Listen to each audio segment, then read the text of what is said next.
ഇപ്പോൾ കണ്ട നമ്മൾ ഇവിടുന്ന് ഈ ഒരു ഭാഗത്ത് നിന്ന് മാറിയിട്ട് ഇപ്പുറത്തേക്ക് ഇട്ടോക്കാട്ടോ. അവിടെ എന്തോ നല്ല ആക്ടിവിറ്റി കാണുന്നുണ്ട്. കിട്ടോക്കെ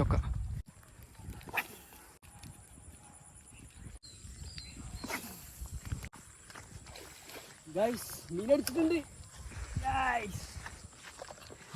അതുപോലെ ഫസ്റ്റ് മീന്. അതെ, കേറി വാട കൂട്ടാക്കണ്ട്. നല്ല സ്ട്രൈക്കാണ് ഗൈസ്. ഏകദേശം അളിയത് ഇവിടെ താറായി. താളിയെ ചണ്ടിയും കൂട്ടിയിട്ട് താളിയെ കേറി വരും ഗൈസ്. എന്താ കിടക്കണം മീനുകൾ കണ്ടല്ലോ.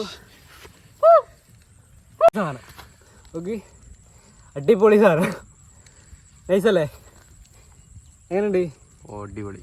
നമ്മള് ഫസ്റ്റ് ഇട്ടാ വന്നിട്ട് എന്തായാലും പ്രതീക്ഷ മുടക്കിയില്ല. അതെ, അളിയന്റെ ചിരി കണ്ടറിയ കണ്ടെത്തി